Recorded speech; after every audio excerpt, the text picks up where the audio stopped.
E aí, pessoal, tudo bem? Como é que vocês estão? Tá? Então, hoje a gente está aqui para poder fazer mais uma live, só que dessa vez tá junto nós três, o time daqui de farmácia, tá? Para os alunos que não me conhecem, eu sou o professor Juan e a gente vai estar junto para poder falar desse assunto da questão do coronavírus até a cloroquina. Deixar minhas lindíssimas amigas se apresentarem, por favor, pessoal. Então, Oi, pessoal, eu sou a professora Kathleen, também do curso de farmácia. A gente está aqui hoje, né, para fazer um bate-papo bem legal com esse assunto que é atualidade, né? E é unânime, todo mundo tem perguntas, todo mundo tem dúvidas em relação a esse assunto. Então, vamos aproveitar para tirar todas as dúvidas agora. Agora é o momento. Aproveita que tem três online, tá bom? Oi, gente, eu sou Laís, também sou professora do curso de farmácia. Estou muito feliz de estar aqui com vocês, aproveitando esse momento de interação online, que mesmo assim é muito legal. Então, é bom estar aqui com vocês. Eu espero que seja interessante, que a gente consiga tirar as dúvidas e que seja um ambiente de muita informação, um ambiente seguro de informação, né, em tempos de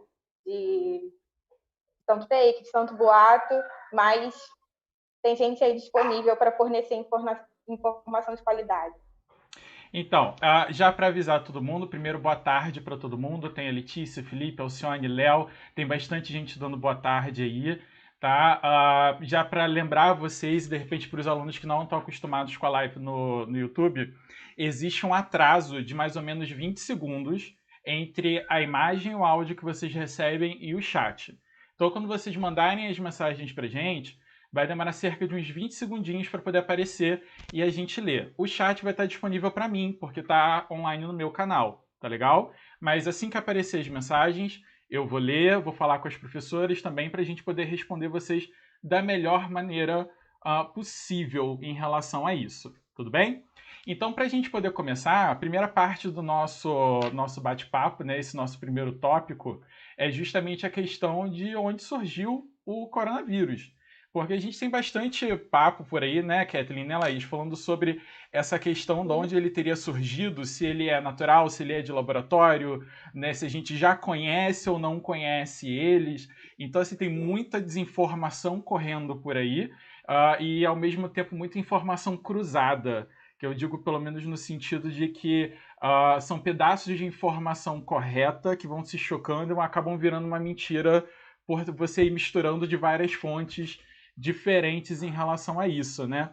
Então, assim, para começar, Laís, o que você acha em relação a isso? O que você como bióloga, como profissional da área da saúde, o que você conhece em relação a isso da questão da origem, de onde veio o coronavírus em relação a isso? Acho importante a gente lembrar que é um vírus, né? E que ele já é conhecido há alguns anos, então desde 1960 a gente já tem relatos sobre a existência desse vírus e os vírus não são vivos, né? Mas eles são organizados em relação ao parentesco. Então, já tinha variações desse vírus que já eram conhecidas e relatadas sobre manifestações clínicas no sistema respiratório, algumas também no sistema digestório, e os pesquisadores já avisavam, fazendo aqueles pequenos alertas sobre a possibilidade de uma mutação que poderia ser drasticamente perigosa. Sim. E você, Kathleen, o que você conhece sobre isso, da questão da origem que você tem para poder trazer para gente? Então, a gente sabe que tem várias pessoas falando que surgiu de origem, foi laboratório, mas o que a gente sabe hoje é que ele é uma mutação de uma classe de vírus que já existia, como a Laís falou. Uhum. Então, uma classe de coronavírus que já existia, sofreu mutação, e depois dessa mutação nós tivemos esse vírus aí que agora nós temos que desvendar, que começou a surgir lá em Wuhan, na China, né? E Aham. no final de 2019, a a 2020, né, entre 2019 e 2020, começou lá na China, muitas pessoas com síndromes respiratórias, pneumonia, muitas pessoas chegando nos hospitais assim, e eles foram investigar e descobriram que era uma mutação, que era um novo vírus que tinha acometido o sistema respiratório das pessoas. É porque é importante a gente comentar disso, que ele é um vírus que ele não é um vírus novo, vamos colocar assim, né? Não é um vírus desconhecido. Foi como vocês mesmos falaram. A gente tem um histórico muito grande desse vírus, porque a gente tem relato dele desde 1960. Ele não é um vírus novo, não é uma classe nova, um grupo novo de vírus, mas essa capacidade de mutação é algo que é muito comum. Os vírus, eles são muito capazes de sofrer esse tipo de alteração, esse tipo de mutação. Então, ainda mais, já é sabido disso, porque foi como mesmo a Laís falou, desde aquela época você já tem pesquisadores alertando sobre essa possível mutação, e que é um processo natural, né? Essa questão desse processo natural é justamente porque não precisa da ação direta do homem para que ele aconteça. Você vê que o caso do vírus da gripe tá aí para contar exatamente isso, não é? Exatamente, é um dos vírus que a gente tem mais contato aqui no nosso país, né? Falando de Rio de Janeiro, né? Trazer mais para perto da gente, que a gente tem muito contato. Então, eventualmente, todo ano a gente tem campanha de vacinação da gripe. Por quê? Você não, alguém, porque eu não vou dizer que ninguém, mas vamos supor, alguém teve gripe ano passado e esse alguém, que não é a gente, vai pegar gripe esse ano de novo, mas não é a mesma gripe que esse alguém teve ano passado, porque esse vírus passou por uma série de mutações. E a taxa de replicação é altíssima. E a cada replicação há possibilidade, e a gente está falando num número muito grande de vírus se replicando, há possibilidade de surgirem variações. E aí é preciso que hajam alterações nessas vacinas para que possa ser efetiva. Essa questão da mutação que o pessoal comenta bastante, né? Vem pela questão política e ideológica. Eu já vou deixar bem claro aqui que a gente não vai estar falando de política, a gente está falando de ponto de vista científico, mas a gente sabe que o pessoal acaba levando para esse lado. Só que a gente está lidando com a natureza. A natureza ela é aleatória, ela é caótica, né? Tem alguns pesquisadores que falam que a beleza da natureza é o caos que existe dentro dela. Porque você não sabe como que a natureza vai reagir, como que ela vai se modificar, ela vai se alterar, né? Com o passar do tempo é muito comum isso acontecer. E esse processo de mutação, como bem a Laís falou, quando você tem várias replicações, né, você acaba deixando isso muito mais fácil de acontecer. Imagina só se eu considerar um espaço de tempo. O vírus da gripe, como muito bem foi dito, no intervalo de 1 ano ele consegue sofrer mutação e obriga a gente a fazer uma vacina nova. Agora, imagina no espaço de tempo de 1960 para agora o que está acontecendo, né? E agora, existe outros relatos de outros tipos de vírus, não é isso, Kathleen? Dentro da classe do coronavírus que eu tô falando, a gente não tem só uma versão. É o SARS-MERS-2. A gente tem... Não, é o SARS-CoV-2. A gente tem o SARS-CoV e o MERS, que são dois outros que já vinham... São duas outras doenças do coronavírus. Então, era bem comum. E ainda tem a questão, que nós não falamos, ou se falamos, eu já esqueci. Não, tudo bem. Dos animais, né? Dos animais, eles também contraírem coronavírus. Existem versões de coronavírus que são só para animais. Perfeito. E aí isso gerou uma polêmica danada, porque eu recebi perguntas de pessoas falando assim, professora, será que dá para eu tomar a vacina V10 do cachorro? Porque é uma vacina contra o corona. Só que, gente, não dá, não pode. Porque essa vacina, ela foi feita para o animal. Então, se você inocular essa vacina dentro de você, você pode fazer o vírus até mutar novamente e você ter um novo vírus ali mais eficiente ainda. Então, é muito perigoso. Vamos lá. Tem uma pergunta do Léo aqui, do Léo Silva. Ele mandou uma pergunta e escreveu assim: mas depois que a pessoa passa pelo vírus e cria anticorpos contra esse vírus, mais para frente, será que pode voltar a pegar o mesmo vírus de novo? Eu aproveitar e só já responder uma outra que está embaixo. A Letícia falou que o áudio está cortando um pouquinho. Letícia, isso pode ser por causa da conexão, da sua conexão à internet.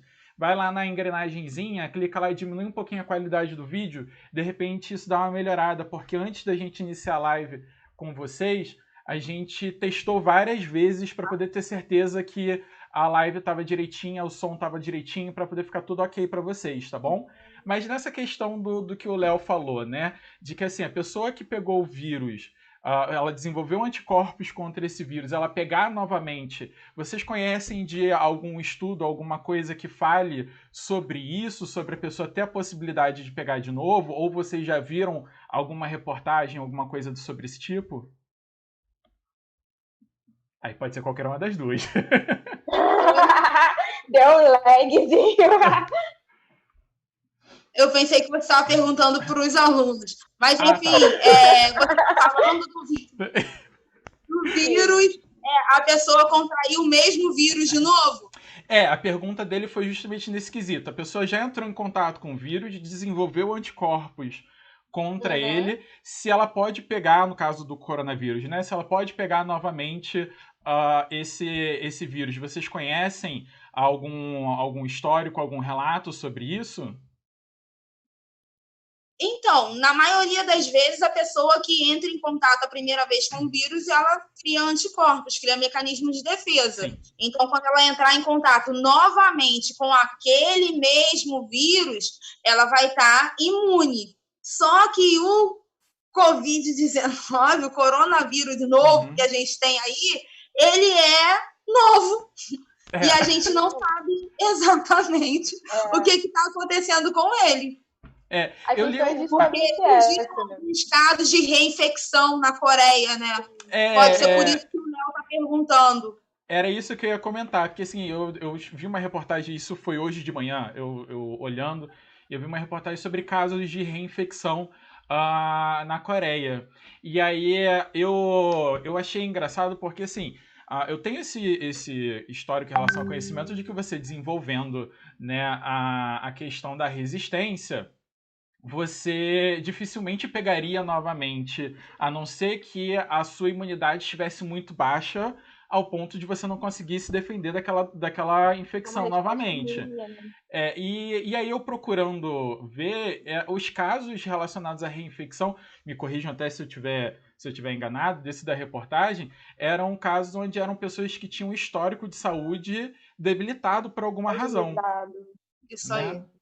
Então, assim, fica complicado de você falar que a pessoa se protegeu, né? Porque apesar dela ter desenvolvido a resistência, o estado de saúde dela é problemático, é falho, né? E acaba deixando frágil para uma nova infecção. Você tem esse risco novamente, né? Da infecção.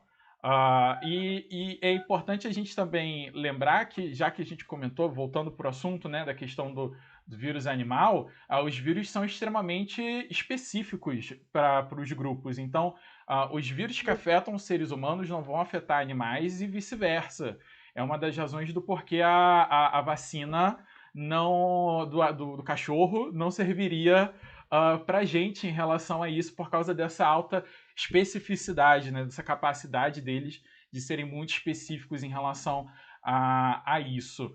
Mas também é importante lembrar que eles podem sofrer mutação novamente e você pode ter uma variação que acabe afetando, que é até o que a gente desconfia, porque pelo que a gente sabe do histórico, parece que o foco da infecção, né, a origem da infecção do Covid-19, foi lá em Wuhan, na China. Foi o primeiro epicentro, foi o primeiro foco da infecção.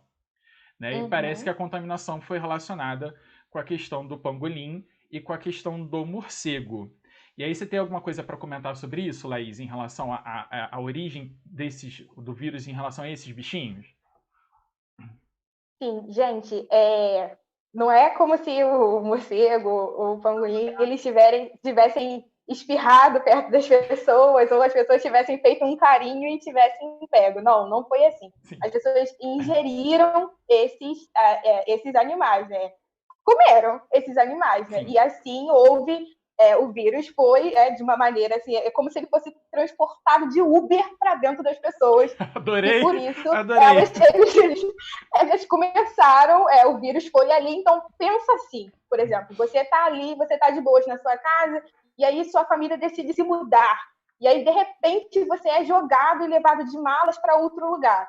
E aí você olha para aquele lugar, poxa, aqui a sala é diferente. O vírus, ele foi ali no corpo da pessoa, né, que comeu, né, das pessoas que ingeriram, ele foi se adaptando àquele ambiente e se organizando e se entendendo aquele habitat, aquele novo habitat, e foi desenvolvendo características que possibilitaram que ele pudesse sobreviver ali. Sim. E ali, a partir do momento, ele sofreu uma variação. E essa variação é o que foi infectando outras pessoas, né? Então, não é para fazer uma matança nos animais. Né? É exatamente isso, né? Então, é extremamente complexo quando a gente coloca a culpa sobre os animais, enfim. Não nem digo que foi o caso da pergunta, mas já aproveitando a oportunidade, que não é para a gente fazer isso. Tem uma pergunta bem legal aqui da Dalvelina, que ela perguntou assim, quando alguém morre por Covid-19, né, o vírus também morre? Vocês têm alguma coisa que vocês possam comentar? A Kathleen comentar sobre isso, sobre a questão da durabilidade do vírus na pessoa morta? Porque a gente vê na reportagem todo o cuidado que eles têm com o cadáver da pessoa. Né? A pessoa morreu por Covid-19, então tem todo um cuidado com o cadáver da pessoa. Existe, você, Kathleen, sabe me dizer, você sabe comentar, ou até a Laís também, por favor, da questão dessa necessidade da gente precisar fazer todo esse cuidado com o cadáver? Claro, claro. O vírus, ele é um organismo acelular. Ele precisa de uma célula viva para se manter vivo também. Então, a partir do momento que a pessoa morre, aquele vírus ele tende a diminuir o seu, vamos dizer assim, o seu metabolismo. Uhum. Só que isso não acontece de uma hora para outra.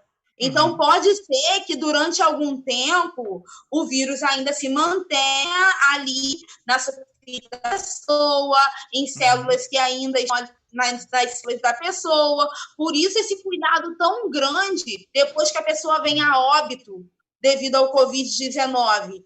Você não vai simplesmente pegar a pessoa, colocar no caixão, vai ter um velório e tudo isso. Não tem. Na verdade, vocês já devem ter visto aí na televisão que não acontece nada disso. As pessoas, elas são levadas para isolamento. Na Itália, teve velório, nem velório, teve enterro comunitário, enfim, porque o vírus ele ainda pode ficar durante um tempo naquelas células, mesmo da pessoa que está morta, porque ele pode ficar até em superfície, né, gente? Sim. Se a gente for comparar, é quase a situação que aconteceu com o Ebola. Porque o Ebola, não sei se vocês vão lembrar, mas o Ebola, na época do pico de infecção dele, um dos grandes problemas era a questão do hábito da cidade de Ebola, porque para quem está aí assistindo não sabe, o nome da doença veio da cidade onde ele foi inicialmente descoberto. Tá? Um hábito cultural daquele lugar é o fato de que todo o preparo do cadáver é feito pelos familiares. Então, os familiares que dão banho, que limpam, fazem todo o preparo do cadáver. E isso facilitou a disseminação da doença. E aí, quando atingiu aquele pico gigantesco de contaminação, os cadáveres começaram a ser cremados. E os que não tinha como cremar, eles botavam naqueles sacos pretos de lacre, né, para evitar a contaminação. E era enterrado daquele jeito, sem os parentes poderem olhar, sem poder mexer, preparar o cadáver. Era enterrado daquele jeito e acabou. Não tinha nem história com isso, né? É justamente a questão. Por mais que você tenha esse micro-organismo aí, no caso o vírus, ou no caso do Ebola, né? Ele ainda tem um período de durabilidade que ele ainda pode estar ativo naquele cadáver. Vai variar de micro-organismo para micro-organismo. Mas ele tem uma certa durabilidade aí no meio, né? Tem uma pergunta aqui da Rayane Rosa. Mas lá na China, eles tinham como evitar de se espalhar para outros países? Você tem alguma coisa para comentar sobre isso, Laís? Então, gente, É uma questão complexa, porque a gente estava comentando sobre isso justamente. Quando a gente fala de origem, a gente lembra que no começo da doença era muito confundida como uma pneumonia. Então, no começo, não se sabia exatamente quem era que estava, se era um vírus, se era uma bactéria, se era um protozoário, enfim, o que estava causando aquela doença. Então, nesse intervalo, muito provavelmente, pessoas que entraram em contato, que foram infectadas, foram para outros lugares, aumentando, levando o vírus consigo. E uma outra questão que a gente comentou, né, enfim, sobre a possibilidade dele também estar em outros lugares, né? Então, essas pessoas que viajaram, elas podem também ter esses vírus terem adquirido adaptações e variações. Sim, e fora que tem um período de incubação também, onde a pessoa é assintomática, e aí essa pessoa pode ter passeado, andado por tudo quanto é canto, sem saber que estava contaminado um monte de gente. E a China não sabia o que estava acontecendo exatamente no país. Exatamente uma coisa importante da gente lembrar, porque a pessoa pode ter o vírus, mas não desenvolver a doença. Então, não vai ter nenhum indício de que aquela pessoa é um reservatório, de que aquela pessoa está sendo um potencial vetor. Então, esse é um cuidado totalmente diferente do que aconteceu com a gente. Então, quando a doença foi chegando no Brasil e nos outros países, né, já estavam cientes, né? Então, já havia maneiras da gente proteger e de pensar em novas alternativas para evitar o que aconteceu em outros lugares. Tem uma outra pergunta aqui também da Letícia, e ela falou assim, disseram também que descobriram que o Anitta, no caso, a gente chegou até a comentar sobre isso, né, que ele poderia combater o Covid-19. Letícia, já aproveitar, eu estou lendo a sua pergunta, porque eu sei que vai surgir outras perguntas relacionadas também à medicação, tá? Mas a gente vai ter uma partezinha separada aqui, a gente fez uma espécie de roteirozinho, vamos colocar assim, do bate-papo da gente, e vai ter uma parte onde a gente vai falar bastante...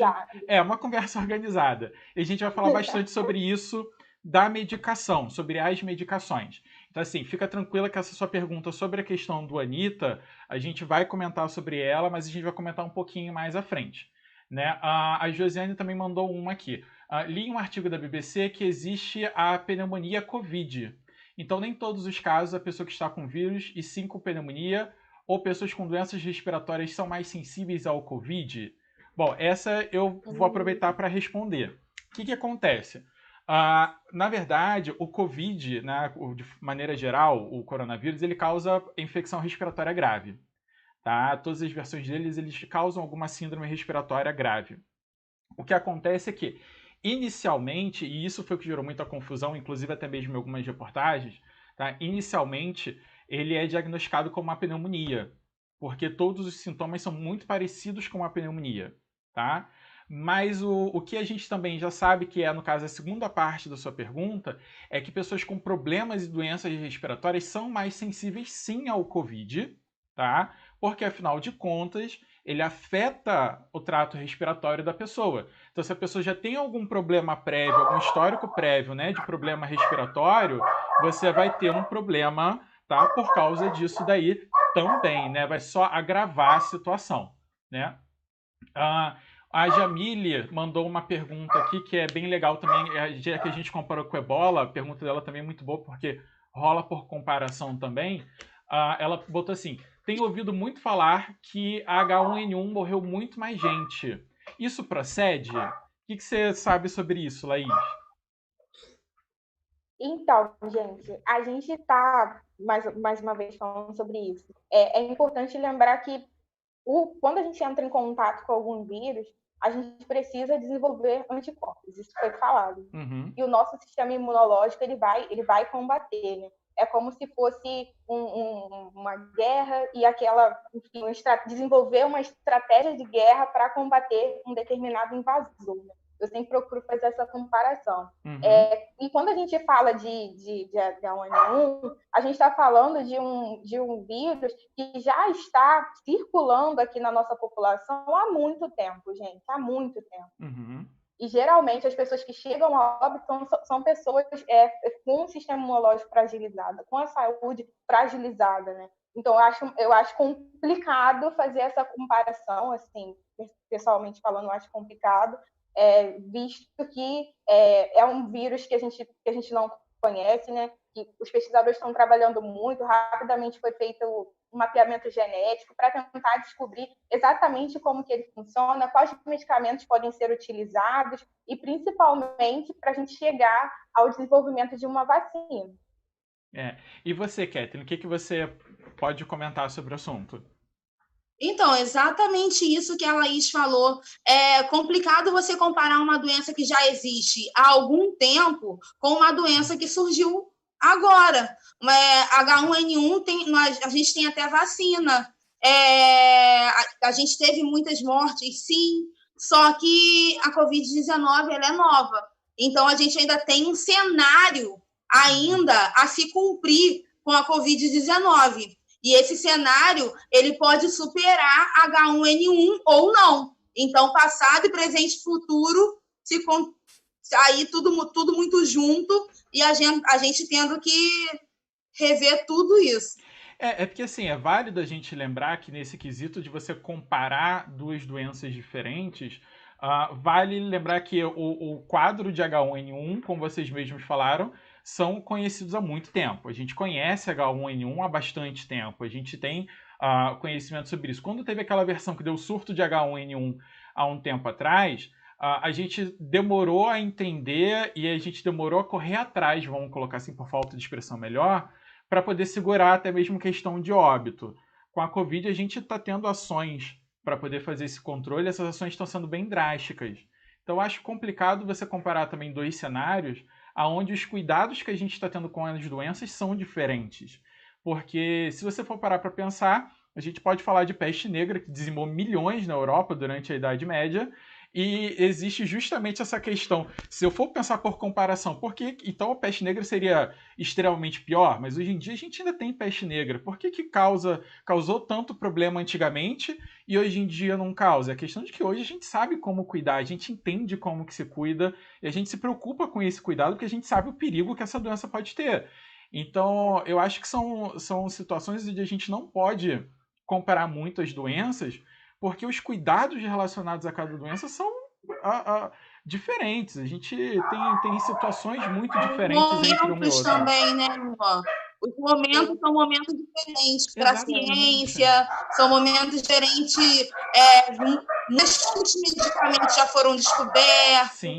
Naquela época não tinha essa variedade toda. Outra coisa então, também são momentos bem diferentes em momentos diferentes. Sim, sim. Assim, a gente está tendo a oportunidade de ter uma comunicação instantânea. Então, um determinado laboratório aqui no Brasil descobre uma coisa e rapidamente isso é disponibilizado para o mundo inteiro. Sim. Então, a gente tem notícias muito rápidas do que está acontecendo em outros lugares.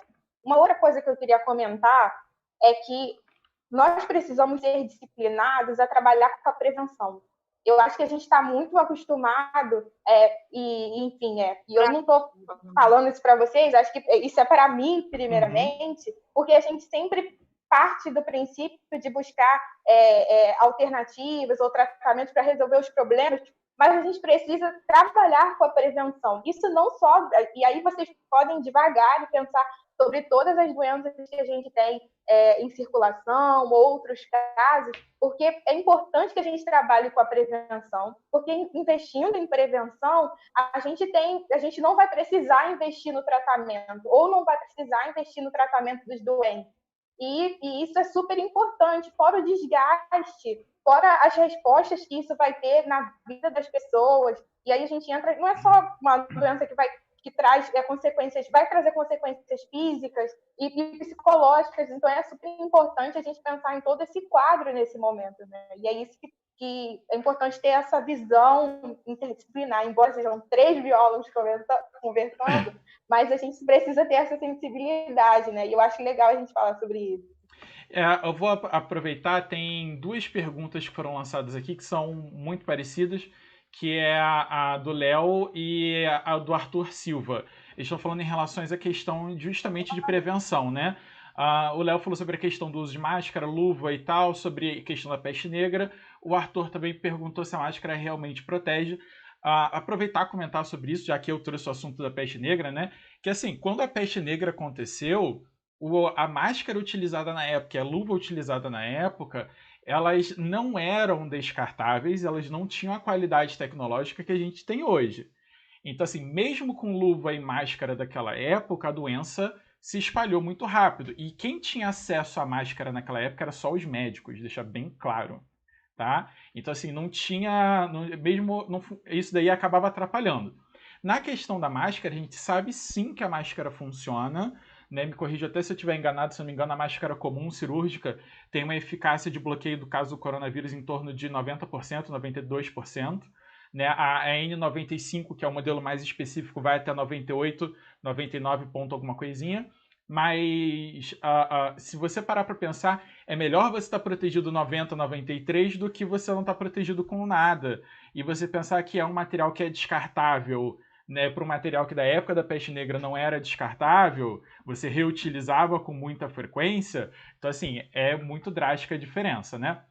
Pessoal, só uma coisinha, tá? É que eu, a Catherine e a Laís, a gente está fazendo essa chamada através do Zoom e ele tem um limite de tempo. E apareceu já o aviso do primeiro limite de tempo. Então, o que eu vou fazer rapidinho? Eu vou colocar só uma tela rápida enquanto a gente troca a chamada. É coisa de 10 segundos no máximo. Então, não adianta fugir, não adianta correr, a gente já tá de volta. Não que é só pra saiam gente daí. poder continuar, tá? É coisa de 10 segundos, tudo bem? É bem rapidinho. Olha lá, não foge não, hein, gente? Pera aí. Pronto, eu vou fazer. Eles não estão. Eu vou fazer rapidinho aqui a troca. Tá bom.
Tá, vamos lá.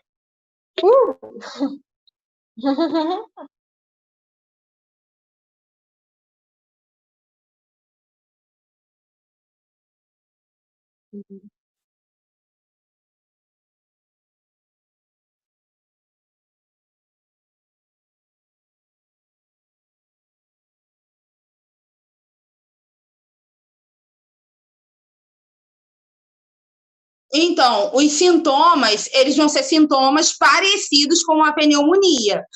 Problemas primeiro no trato respiratório superior, dor de garganta, pode ser que a pessoa tenha febre, pode ser que a pessoa tenha uma infecção, uma inflamação lá nos alvéolos, lá no espaço do pulmão, e aí fica mais grave porque vira pneumonia. Pode ser que a pessoa tenha diarreia. Então, os sintomas são muito variáveis de pessoa para pessoa. Vai depender muito da pessoa. Mas os sintomas mais comuns é dificuldade de respirar, falta de ar, né? Dificuldade de respirar. Tosse nem sempre acontece. E febre. Dor na garganta também pode acontecer em alguns casos. Entendi. Então, esses são os sintomas. É porque se a gente for falar de doença de maneira geral, né, o que rola é justamente que a doença ela vai afetar os organismos e cada organismo é diferente de um para o outro, né?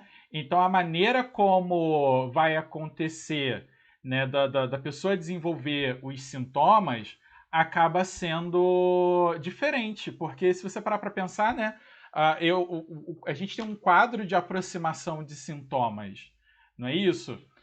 Então, assim, esse quadro de aproximação de sintomas nada mais é do que eu tenho 1% dos pacientes apresenta diarreia, 1% dos pacientes apresenta, sei lá, dor de cabeça severa, 40% dos pacientes, porque a gente sabe que cada organismo reage de maneira diferente em relação àquela infecção, não é isso? Não é isso, Laís? É verdade. Então, a gente tem também as particularidades do próprio paciente, né? Uhum. Então, eu acho que uma coisa que eu vi muitos comentários sobre a questão dos grupos de risco, né? Já falando disso, a gente vive vou falar aqui da nossa convivência. Quantas pessoas você não conhece que tem problemas respiratórios, que tem uma rinite alérgica, que tem asma, que tem fumantes, então rinite eu também levanto minha alérgica. Aí. Então nós temos fragilidades e é super Correto. complexo quando você vai tentar inferir sobre como que você, eu jogo aí essa reflexão, como que você acha que você reagiria, né? Pensando no seu histórico de saúde, pensando, né, naquilo que você, nas suas alergias, em todas as suas fragilidades. Então, quando a gente fala de grupo de risco, é muito mais abrangente do que a gente imagina. Entendo. Acho que tem muita gente que se coloca fora do grupo de risco, mas, na verdade, a pessoa é do grupo de risco. Então, e eu volto a falar de novo da prevenção. Então, lá no curso, né, quem já está um pouco mais avançado sabe que a gente tem algumas aulas iniciais que a gente fala sobre diabetes, que a gente fala sobre hipertensão. Então, a gente sempre comenta muito sobre o que pode agravar, quais são as possibilidades, o que você pode fazer para evitar, né? Sobre ter uma vida com atividades físicas, sobre sua alimentação, sobre seu ritmo, sobre evitar o estresse. E aí, quando eu sempre, enfim, meus alunos, oi, quem estiver aí, quem também não é meu aluno, oi para todo mundo, mas eu sempre falo para a gente pensar sobre como é que você está. E toda vez que eu dou essa aula, eu fico pensando, gente, mas eu também estou dentro de vários desses quadros, né? Estou vacilando na alimentação, estou vacilando no exercício físico, no estresse. Então, é bom fazer essa reflexão sobre seu histórico de saúde. Né? Porque isso leva até a gente ao tópico da questão do que é uma pandemia, na verdade, né? Porque a gente está usando muito esse termo do que é a pandemia, só que na verdade a gente tem várias definições antes de se chegar ao que a gente conhece como pandemia. Né? As definições são bem variadas. Então, a gente começa primeiro com surto, vira uma endemia, de endemia epidemia, para chegar ao último, que é uma pandemia, né?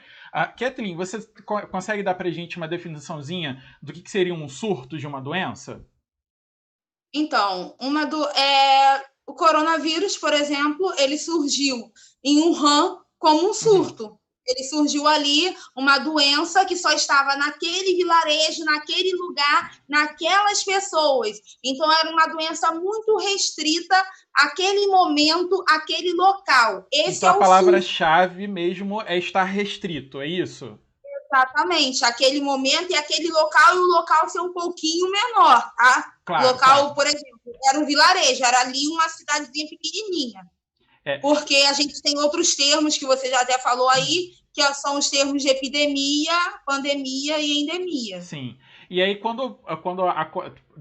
claro, com o passar do tempo, né, isso avançou de um surto e a gente passou na verdade, ele pulou, né, de surto direto para epidemia. Ele não passou pelo endemia primeiro, né? Laís, você consegue dar uma definição da questão do que é uma endemia pra gente? Então, uma endemia é quando aquela é um pouco maior do que um surto, mas é quando a doença está acontecendo ali numa determinada região. Que a gente até fala que é uma região endêmica para aquela enfermidade ou para aquele vetor. Então, quando a gente fala de outras doenças que são veterinárias, de outras doenças que são transmitidas por vetor, a gente fala que que a doença vai estar associada onde está o vetor, então ele é endêmico daquela região. E, mais uma vez, a gente está usando um termo restritivo para falar sobre os dados de onde está acontecendo aquela doença. E aí, depois de endemia, a gente avança para a epidemia, né? Que aí, quando chega para a epidemia, na verdade, quando a quantidade de surtos começa a se espalhar, então você não tem mais um surto em um local, você começa a ter surto em pontos em volta daquele local inicial, que a gente chama de epicentro, e aí você percebe que esses surtos, eles aumentam de tamanho tão rápido que eles se misturam. Então você passa a ter uma área muito grande com aquela doença, porque o avanço está justamente aí. Você tem aquela região que é endêmica da doença, você começa a ter surtos em vilarejos de cidades próximas, sai de controle aquilo dali e vira uma mancha enorme de contaminação. E aí a gente passa a usar o termo epidemia, porque a quantidade de doentes fica muito grande, mas você ainda fica restrito dentro de um país, dentro de um estado, dentro de uma determinada... Como se fosse assim, né? Enquanto estava só em Wuhan, surto. Depois que passou para a China, epidemia. Passou para o planeta, pandemia. Porque, afinal de contas, pandemia, né? Vejam, se até vocês têm uma definição melhor do que isso, a pandemia, eu costumo muito ensinar os alunos com a questão de etimologia da palavra. Eu costumo quebrar a palavra para poder ensinar eles sobre isso. E esse pan da frente, ele vem de todos, completo, vários, todos unidos, todos juntos. Então, quando a gente fala de pandemia, é uma epidemia que ela cruzou fronteira. Então, agora são vários países unidos, vamos botar assim, né, em torno daquela doença. Passou a ser uma pandemia, né? Vocês têm alguma outra definição diferente disso que vocês costumam usar? Eu acho ótimo, é exatamente isso. Exatamente isso. É uma questão do mundo, né? Do planeta, né? Tanto que a gente recebe recomendações da Organização Mundial da Saúde. E só como dado, a Organização Mundial da Saúde decretou como pandemia em foi dia 11 do 3, né? Decretou o coronavírus como pandemia já. Então já tem bastante tempo que é pandemia aí. Mas aí a gente acaba retornando para aquela questão da origem, quando você vê, tem algumas reportagens e alguns laboratórios, por exemplo, da Europa, que já estavam comentando de que já havia casos do Covid-19, né, na Europa no início do ano de 2019. Então, antes de ter o surto em Wuhan. Só que naquela época eles estavam confundidos. Foi o que a Catherine falou muito bem, a Laís também reafirmou isso. Foi aquela questão de que foi confundido com casos de pneumonia. E as pessoas estavam sendo internadas, recebendo tratamento, e quem ia a óbito estava recebendo o atestado de óbito como pneumonia, não como a questão do coronavírus em si. Né, mas que descobriram isso quando foram fazer um sequenciamento genético do vírus e aí perceberam que tinham leves diferenças entre o vírus que estava na Europa e o vírus que estava na China. Então, assim, você vê que, de repente, a nossa situação já se encaixava em pandemia muito antes do que a OMS decretou como pandemia. E aí você vê que é a falta da gente conhecer. Por que de repente a China... Volta aquela pergunta, né? Por que a China não tomou atitude antes? Porque a gente não sabia. Você vê 2019, início de 2019, tinha casos, só que a gente nem sabia da doença, não é isso? Não sabia E você vê o tamanho do problema. A proporção que chegou. E aí você vê que está justamente relacionado ao pico, a quantidade de pessoas. Que esse pico, essa quantidade de pessoas, né, que caracteriza como pandemia também, porque vamos lembrar que pandemia, gente, não está relacionada só ao espaço físico que a doença está afetando, mas também em relação à quantidade de pessoas que estão sendo afetadas. E aí deixar bem claro que a gente considera de maneira generalizada. Então, quando eu falo de maneira generalizada, eu estou falando das pessoas que a gente tem a confirmação de que tem o coronavírus, tá? A gente vai usar o coronavírus como exemplo, mas também a gente tem as questões das pessoas que a gente tem uma medição de uma média de quantas pessoas a gente acha que estão subnotificadas, tá? O que é ser subnotificado?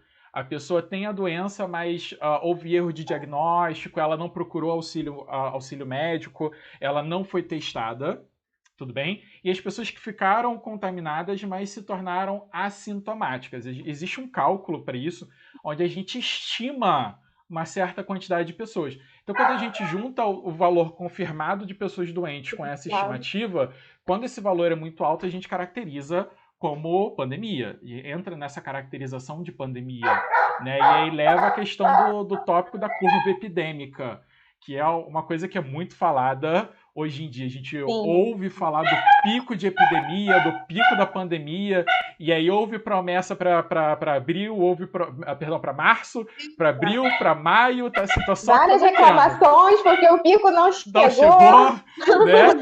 Gente, cadê isso que não chega? Porque como que você quer que chegue o pico da doença? Pera aí. Né? É justamente isso que a gente está tentando evitar. É para isso que a gente está em isolamento. Mas assim, Laís, você consegue dar uma explicação pra gente do que é um termo, uma ideia, né? Do que é realmente isso? O que a gente diz que é uma curva epidêmica? Uma curva de estimativa epidêmica? O que seria isso? Você consegue dar uma ideia pra gente? Então, gente, a importância dessa curva, assim, a princípio, é principalmente para que a gente tenha dados, né, estimar os dados de quantas pessoas estão doentes, quantas pessoas estão em estado grave, né, aonde estão essas pessoas, e aí a gente compara com as curvas de outros lugares. Por que a gente faz isso? Para que a gente tenha uma ideia da velocidade de propagação desse vírus, para que a gente possa comparar com a nossa localidade, né? Então, a gente compara muito com a China, como foi na Itália, como está sendo nos Estados Unidos, para que a gente possa aplicar isso aqui numa medida preventiva e, além disso, para que a gente possa evitar que o número de doentes ultrapasse a capacidade do nosso sistema de saúde, né? Então, a questão é essa, para que a gente não chegue a casos extremos, como aconteceu em alguns países, em que o sistema de saúde fica superlotado, as pessoas vão indo a óbito sem possibilidade de receber atendimento. E isso é extremamente sério, né? Por isso que é importante que haja notificação, que haja localização dessas pessoas, que haja informação de onde essas pessoas estão. É importante. Por isso que no começo, né, estavam sendo avaliadas as pessoas que vieram de países onde a doença já estava, de pessoas que tiveram contato com pessoas que fizeram viagens ao exterior, para que se fosse tentando eliminar os riscos ou isolando essas pessoas. E isso foi assim, foi uma estratégia bem, bem legal, que deu certo, e que o isolamento ele tem dado certo, né? Por isso é importante a gente respeitar, e a gente está vendo que está dando certo, porque o pico está sendo cada vez mais adiado, e a gente torce para que haja uma regressão, sem que haja um aumento no número dos casos. Uma coisa muito interessante que você comentou, Laís. Uma coisa... Você foi brilhante. Mas uma coisa legal que você comentou é a questão da importância de você manter a curva epidêmica, que foi como você falou, a curva epidêmica ela representa a quantidade de pessoas que estão contaminadas em um determinado lugar, seja um país, um estado, né? Mas uma coisa que você comentou que é muito importante é justamente o fato de manter essa curva abaixo de uma faixa, né? Abaixo de uma determinada linha, que por causa do sistema de saúde em relação a isso. Kathleen, você tem alguma coisa que você possa falar em relação justamente a esse fato da importância da gente manter essa curva abaixo dessa linha de segurança?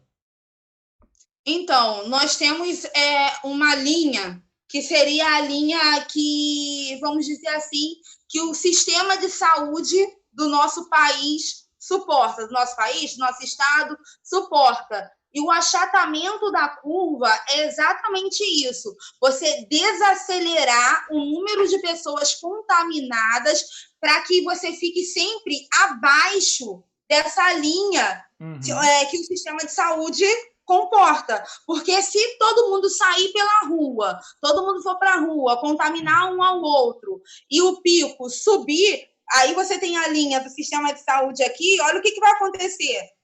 não vou conseguir dar conta de todas as pessoas contaminadas. Então, muitas pessoas vão ficar sem assistência médica. Por isso, a importância da quarentena, por isso a prevenção, medidas profiláticas, por isso o uso da máscara, por isso o álcool em gel, porque nós estamos tentando prevenir o aumento, nós estamos desacelerando o número de pessoas contaminadas. Significa que eu não vou pegar? Você pode até pegar, contrair a doença, mas você pode contrair em algum outro momento onde o sistema de saúde não esteja em colapso. Então, a gente quer agora, nesse momento, evitar o colapso do sistema de saúde, achatar a curva para evitar o colapso do sistema de saúde. Então para a gente deixar claro, o que você está falando é que o estudo da curva não é para evitar que a pessoa se contamine. A gente deixa bem claro isso, né? A ideia da curva não é você evitar, você saber que tem aquela curva não é para evitar que a pessoa se contamine, mas sim para que a gente controle a quantidade de pessoas que estão se contaminando para manter ela abaixo da linha do sistema de saúde, correto? Isso aí. Até porque a gente não tem como controlar, a não ser com medidas profiláticas e a quarentena que a gente está tomando agora, não tem como controlar depois quem vai ser contaminado ou não, né? Uma medida... Um caso interessante de se comentar sobre isso foi o que aconteceu no Equador, tá? Onde, não sei se vocês, alunos, acompanharam alguma notícia sobre isso, né? Mas no Equador teve um problema muito sério, porque a taxa de contaminação lá foi tão rápida, foi tão violenta, que para dar uma noção para vocês em relação ao que rolou no Equador, antes de eu voltar para o papo da curva. O presidente do Equador e vários governadores de várias partes do Equador, eles foram extremamente contra o período da quarentena, perdão. Eles foram extremamente contra esse período de resguardo, eles defenderam de que não era uma doença séria. E o que aconteceu foi que a população acreditou, porque, claro, a gente está falando de representantes do país, né? Então, quando você tem um presidente, você tem um governador falando alguma coisa, é muito mais fácil da população acreditar, que são figuras de poder, né? Então a gente aceita com muito mais facilidade. Só que eles foram terminantemente contra. Em nenhum momento eles se demonstraram na questão de pelo menos falar assim, olha, vamos lavar a mão, nem isso. Eles foram muito contra, eles foram extremamente contra a questão de medida profilática. E a curva de contaminação do Equador, ela quase se tornou uma reta subindo, porque os casos aumentavam assim, em taxa de 4.000, 5.000, 6.000 pessoas por dia, e chegou a um momento aonde passou o limite do sistema de saúde, e é bom deixar claro para vocês que nessa curva epidêmica, a linha do sistema de saúde, a gente considera tanto o sistema de saúde privado quanto público, os dois, tá? Então, quando passa dessa linha, passa tanto do que o privado quanto o público vai aguentar. Então, não é porque você está pagando o plano de saúde que necessariamente você vai ter leito.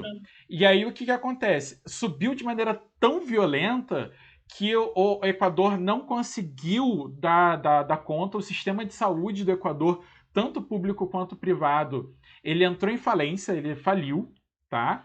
Justamente porque não houve cuidado em achatar a curva.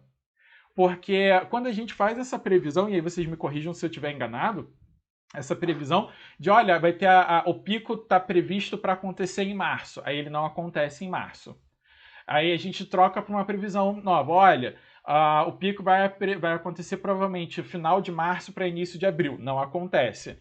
Então agora, olha, a nossa previsão é final de abril. Eu sei que isso passa uma ideia meio errada, como se a gente estivesse prevendo de maneira errada, mas na verdade isso é uma coisa positiva, não é, Laís? Exatamente. As estimativas, elas são extremamente importantes. Gente, eu acho que agora várias coisas que a gente estuda na escola acabam fazendo, a aplicabilidade dessas coisas acaba fazendo sentido, né? Porque você tem a participação de diversos profissionais. Então, você tem os médicos, os profissionais de saúde, hospitalares, enfermeiros ali naquela linha de frente, mas você tem os pesquisadores, biólogos, farmacêuticos, que fazem pesquisa básica, né, da pesquisa de base, que muitas vezes as pessoas, para que isso é estudado? É extremamente importante para que a gente entenda o ciclo da doença, os sintomas, para que a gente saiba como que esse vírus vai se comportar em contato ali com as células, em contato com os tecidos. A gente tem a importância da curva estatística, a matemática, as engenharias trabalhando. Então, é extremamente importante. A história. A história, para a gente entender o que aconteceu no passado e agir aqui no presente. O que a gente pode aplicar hoje? Então, essas previsões, né? Você vê, por exemplo, no caso de os profissionais que trabalham com meteorologia também, que trabalham nas previsões dos... Estou falando coisa mística, não, gente. Estou falando nas previsões dos furacão e de outras possibilidades de desastres naturais. Trabalha-se com a prevenção. E quanto antes você se antecipar às possibilidades, o impacto disso é muito maior. Então, é extremamente importante que a gente veja isso com bons olhos e que a gente veja essas feitas por profissionais, né, feitas por pessoas da área, que a gente veja isso como alternativas para que a situação seja diferente e não olhar como pessimismo, né? Assim, eu entendo que eu mesmo tenho feito uma escolha de filtrar aquilo que eu tenho, aquilo que se vê, aquilo que se assiste, aquilo que se ouve, mas há uma diferença entre uma previsão que está sendo tirada da própria cabeça em relação ao desastre e uma previsão cientificamente comprovada, baseada cientificamente, historicamente, geograficamente, na tentativa de amenizar os casos, enfim, a quantidade.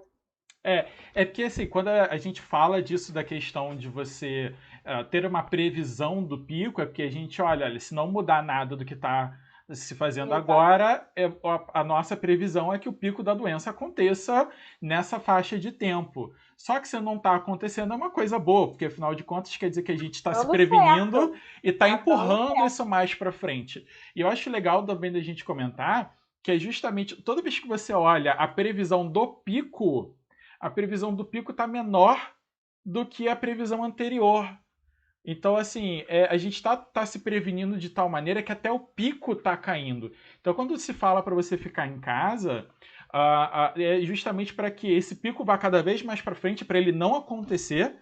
A ideia é que ele não role, né? E abaixando ele. Esse famoso achatamento da curva, né? É você abaixar ele para que caso ele aconteça, caso realmente a gente tenha um pico, esse pico ainda continue abaixo da nossa linha de segurança, não é isso, Kathleen? E para que... Exatamente. Caso aconteça o pico esteja... o pico esteja ainda abaixo daquilo que a gente estava esperando, exatamente isso. Você vê que é uma coisa de... Se possível, caso aconteça, que a gente consiga achatar essa curva a ponto de conseguir, por exemplo, tratamento, é claro, para todas as pessoas que foram infectadas, tratamento, né? Porque as pessoas não merecem. Mas, enfim. Então, vamos para o nosso próximo tópico em relação a isso, né? Já que a gente está conversando, a gente está falando tanto sobre esses fatos, né, do coronavírus. A gente falou sobre a questão da origem dele, que a gente sabe que é uma coisa natural, né? Não é uma coisa laboratorial. É importante a gente... que tá rolando muita fake news aí, falando de que ele foi criado em laboratório. E a gente já deixou bem claro, né? O pessoal tá botando a culpa aí na China em relação a isso. Não é uma coisa de laboratório. Cientificamente comprovado. A gente bateu bastante nessa tecla. O Han falou muito bem sobre isso. A gente consegue comprovar cientificamente. Então, é importante a gente já ir descartando essas hipóteses. Porque até uma coisa que é bom a gente bater de novo nisso, né? Porque uma coisa que se não me engano, foi a Laís que falou que a gente fez em tempo recorde, foi mapear o código genético desse vírus, né? Brasil, coisa maravilhosa, pesquisadora brasileira batendo recorde, né, nesse trabalho incrível. Mas quando você vai fazer um estudo desse, e aí vale lembrar que são vários laboratórios do mundo inteiro, de tudo quanto é lugar, batendo na mesma tecla, tá? E todo mundo trabalhando junto, todos eles estão afirmando que é uma coisa natural, porque quando é feito em laboratório, quando um vírus é alterado em laboratório, é meio que se segue uma receita. Você já sabe o que você espera de ver de diferença naquele código genético quando houve alteração humana, quando foi um ser humano mexendo naquele micro-organismo. Agora, quando é a natureza mexendo, é aquela frase de que a maior beleza da natureza está no caos dela, que as alterações, a mutação é aleatória, é um caos verdadeiro. Então, existem mudanças que acontecem naquele código genético que são imprevisíveis. Você não tem ideia sobre o que está rolando ali, e aí você só vê aquela mudança quando você compara com o padrão anterior. Então, a gente sabe que é natural, uma das coisas que a gente sabe que é natural é isso. Mas a gente entrando, né, nessa questão justamente de, olha, a gente está falando sobre um vírus que a origem dele, né, é natural, a gente sabe que esse vírus, a contaminação veio justamente por causa dessa alimentação, né, que está rolando, que foi com pangolim, foi com morcego, e que não é culpa dos bichinhos, tá? Eles são reservatórios naturais, né, daquele vírus, foi a gente que foi lá se meter com eles e acabou se contaminando, é uma coisa, né, é uma coisa da natureza, é deles, e a gente comentou sobre isso, do achatamento da curva, da importância da gente achatar.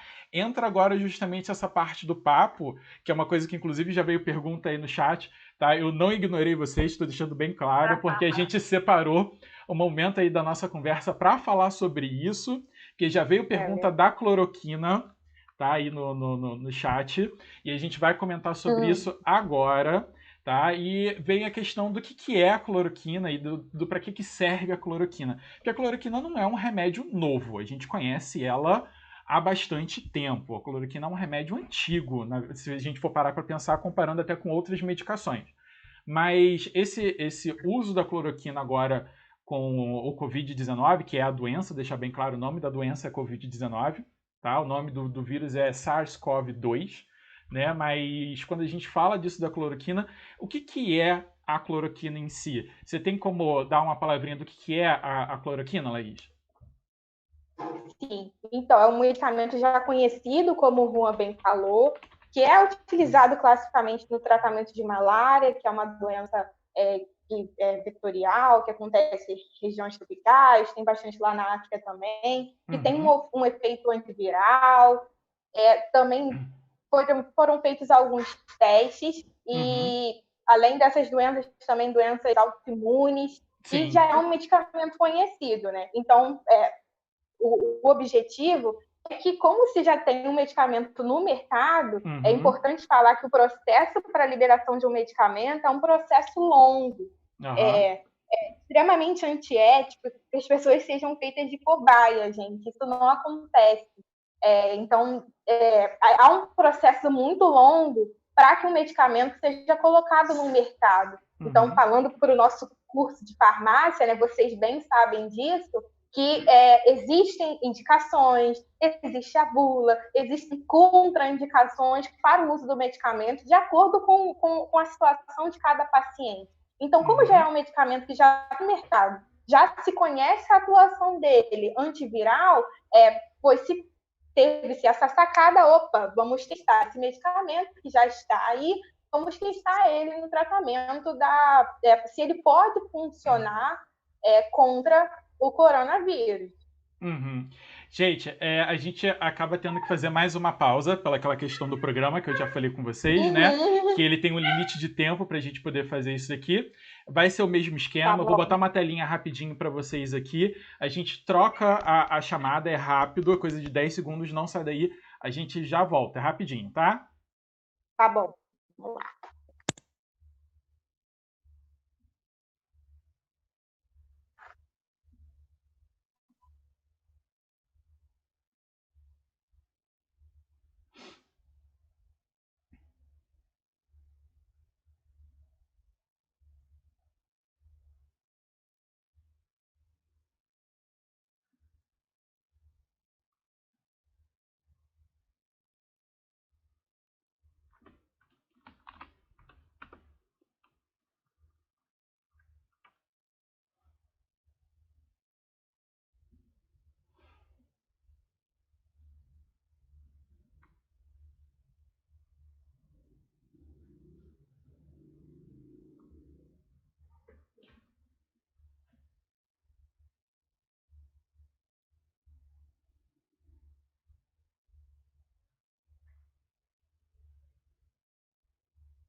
Voltei.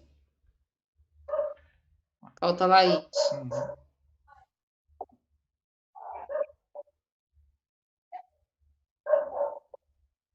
Estão perguntando até a tatuagem.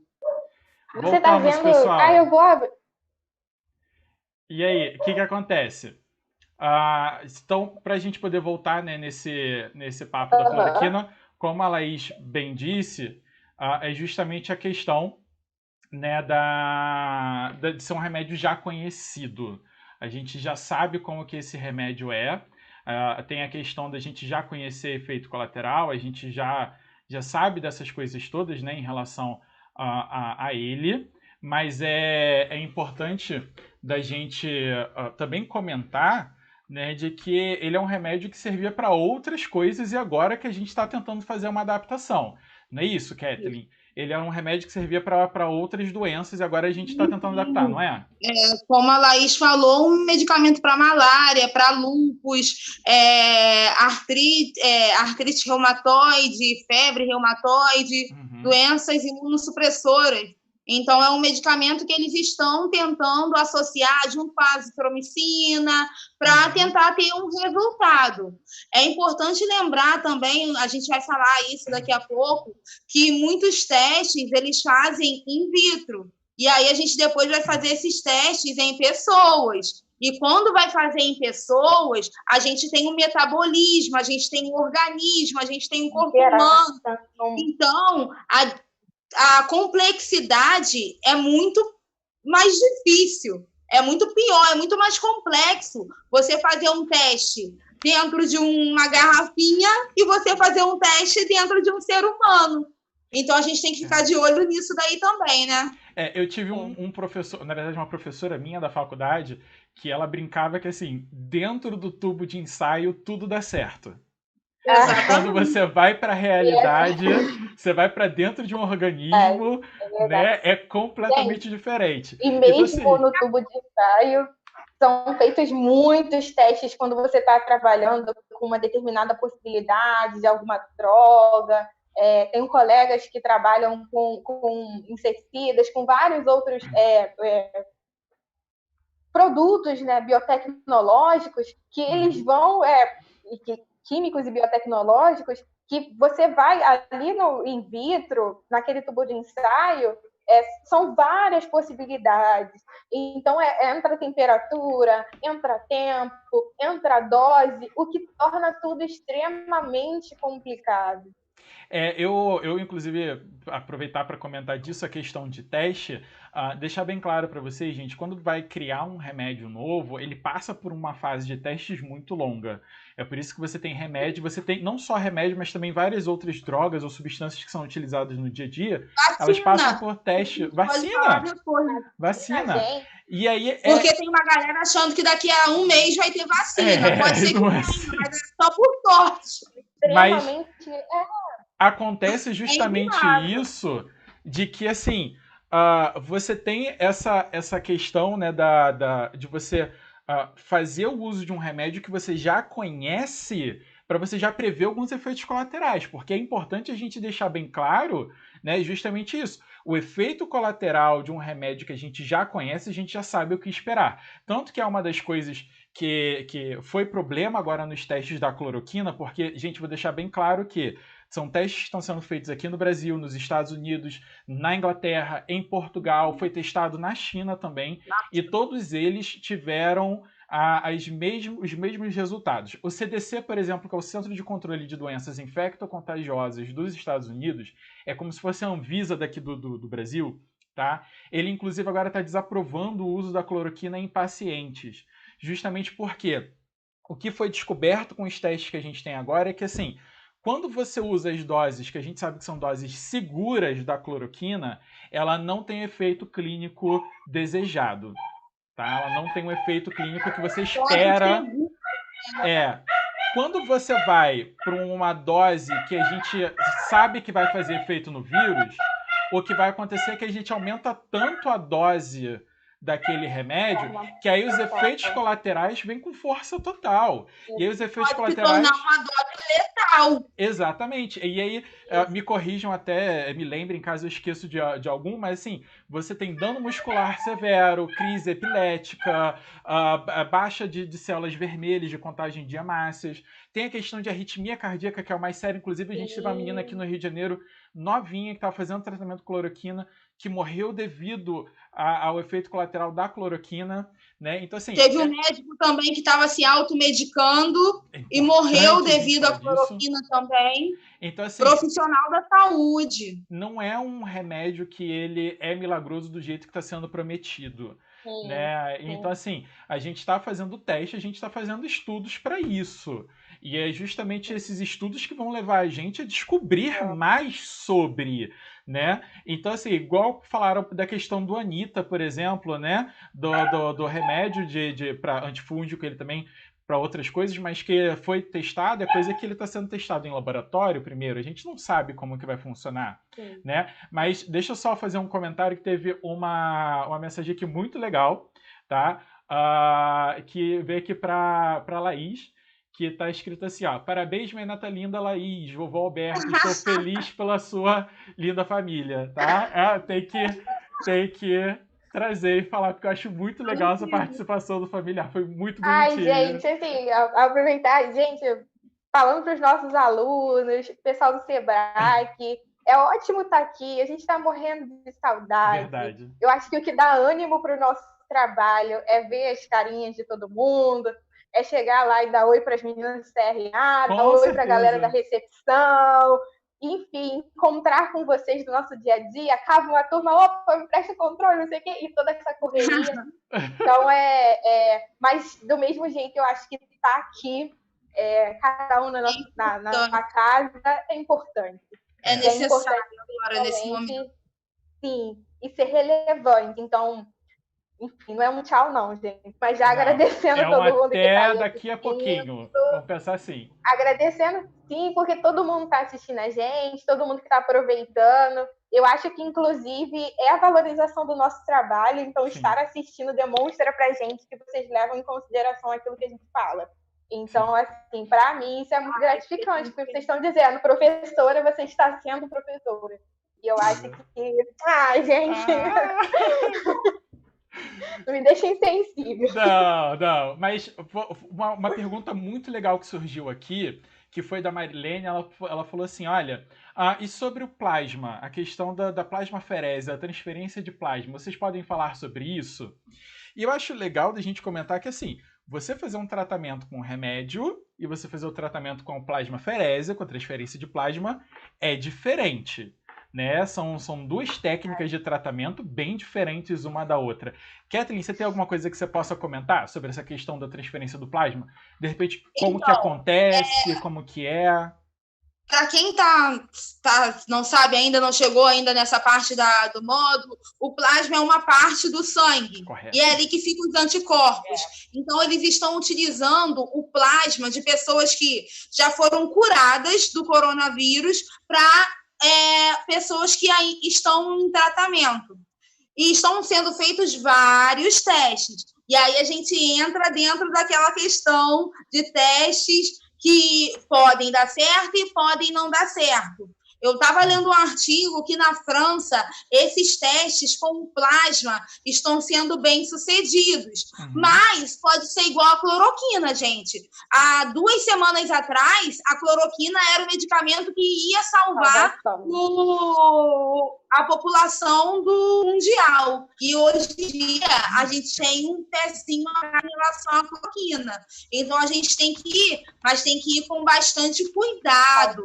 Tem que ir com um pezinho atrás em relação ao tratamento. Nós estamos lidando com vidas. Então, na França, já estão fazendo essa transfusão de plasma, estão tratando com plasma sanguíneo, onde tem anticorpos de pessoas que já passaram pela doença, já criaram anticorpos da doença, mas é tudo com muita cautela, com muito cuidado. A gente não pode sair aqui falando que esse tratamento vai dar certo, esse tratamento é o tratamento do ano, e que as pessoas que fizerem isso vão ser curadas.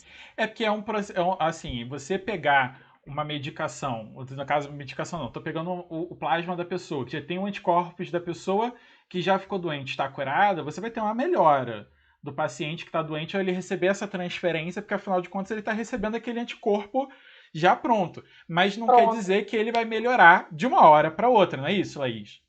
É como exatamente, se fosse... gente. É um tratamento.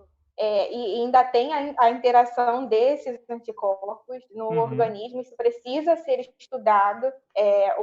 Por exemplo, nos medicamentos, quando a gente lê a bula, quando a gente vê aquelas contraindicações, é porque todos aqueles pontos eles precisam ser averiguados, né? Então, tem que, para que se libere um procedimento, né, é preciso uma garantia de que, enfim, as coisas mais mínimas elas não vão ser agravantes da doença, porque eu acho que assim seria extremamente drástico piorar ainda mais a situação. Eu acho que ninguém quer isso. Né? Então foi o caso do Anitta, né, que é a ivermectina, que na Austrália eles foram fazer um teste in vitro e aí perceberam que a ivermectina ela descontaminava as células que estavam lá no tubinho de ensaio em 48 horas.